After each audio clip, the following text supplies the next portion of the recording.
If you're looking to get an iPad but you can't decide whether or not you should go with an iPad Air or an iPad mini, as someone who has spent well over 6 months with both types of iPads, I'm going to take you through how I've used both and which one I would pick.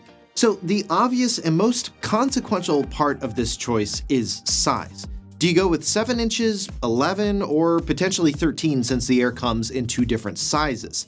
Out of the 3, the iPad sizes that I've gravitated towards the most are the iPad mini size and then the 13-inch Air, but for 2 very distinct use cases. The 13-inch size is where I land when I want to do stuff that's more akin to a laptop workload. That's where the iPad Air has a real advantage over the mini, because the iPad mini doesn't come with a Magic Keyboard accessory like the Air does. Though I'll be honest, it's not my favorite Magic Keyboard accessory that Apple makes for an iPad. That would be the iPad Pro's Magic Keyboard because of its aluminum material and better and larger haptic trackpad. And that isn't the only thing I like better about the iPad Pro, but if you want to see more of my thoughts on the iPad Pro versus the iPad Air, I'll leave the comparison I did of those 2 iPads right here. And speaking of keyboards and productivity, I do want to take a quick second to talk about Lofree, who sponsored today's video. One thing that can really make a difference in your daily workflow is the keyboard that you're typing on. Like the Flow 2 from Lofree, a mechanical keyboard built around refinement and quality. It features a CNC milled unibody aluminum construction that's durable and has a really nice feel. The Flow 2 comes in 3 different layouts, 68, 84, and 100 keys. All switches feature a 40-gram actuation force for a balanced, responsive feel. What stands out to me is the attention to detail. The keycaps use a higher purity PBT material in a double-shot construction, which Lofree claims will help them resist shine and wear over time. The Flow 2 also includes this clever touch switch on the side that lets you adjust volume and screen brightness with a simple swipe. No more hunting for function key combinations. Now, this also offers triple mode connectivity with Bluetooth, USB-C, and a new 2.4 GHz wireless mode for a reliable low latency connection. Plus, with VIA support, you can completely customize the keyboard layout and functions to match your workflow. Whether you're working through long documents, coding, or you just want a better typing experience at your desk, the Flow 2 combines premium build quality with thoughtful features. So check out the Lofree Flow 2 by using the link in the description below. Now back to the iPads, and for content consumption, watching stuff on a plane or relaxing on your couch, I also lean towards the larger 13-inch screen size. Just having that larger screen does make a huge difference. But then there's the iPad mini's 7-inch form factor, which is really where things get interesting for specific use cases. The one thing I keep coming back to is reading in bed or lounging on a couch. When I just want to curl up and read on an iPad for a long stretch of time, I don't want some big, cumbersome slab that I have to hold up. The mini just feels much better to hold in your hand for long periods. The other use I've found for the mini is honestly quite unexpected. It's the perfect size for my teleprompter, which I started using at the beginning of 2025.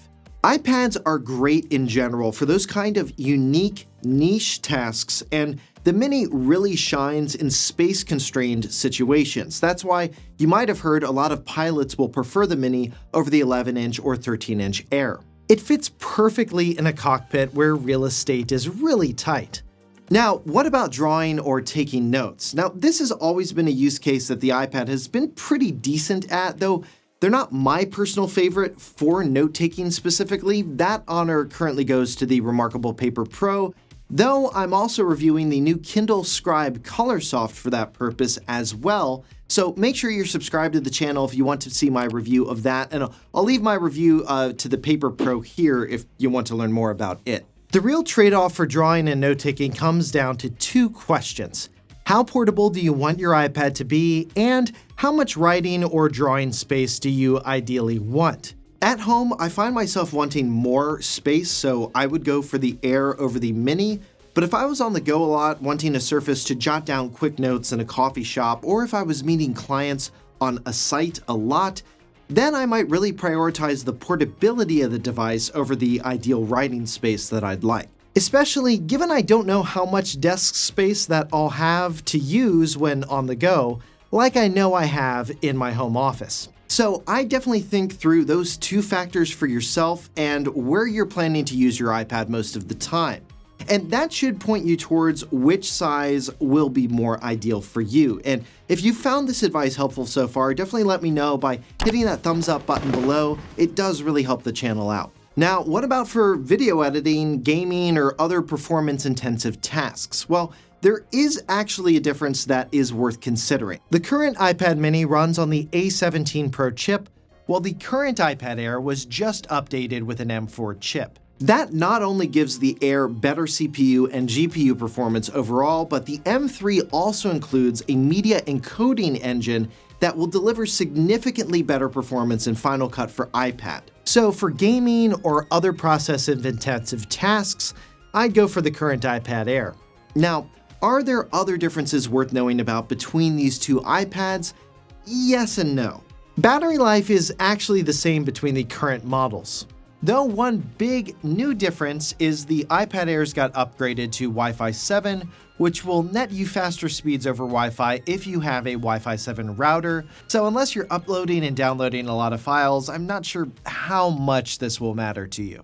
There are a few other minor differences, like the Mini has True Tone Flash, which depending on your use case could matter.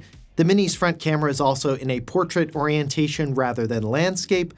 And if you want to max out storage, the current Air goes all the way up to 1 terabyte, while the Mini only tops out at 512 gig. You can check out current prices in the blog post linked below for this video, where you'll find links to multiple retailers, and you can even see where else we've covered products by clicking the eye icon at the top right corner of the product card.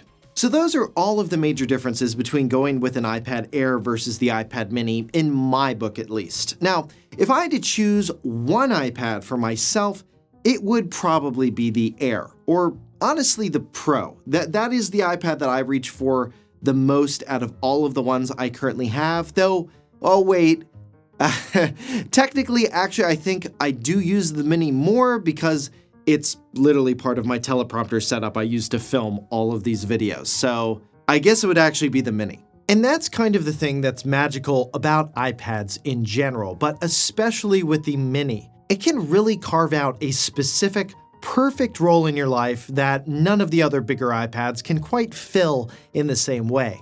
So I hope this was helpful, and if you're leaning towards the Air but curious about how it stacks up against the iPad Pro, I do have a video comparison that I'll leave here between those two iPads, and let me know in the comments which iPad you're leaning towards. And for more videos on other Apple products, you can click here to browse those. For all the products we recommend, check out our shop page at 6monthslater.net/shop. Just search iPad deals to see any current iPad models that we've noticed have gone on sale. For 6 Months Later, I'm Josh Tedder. Thanks for watching.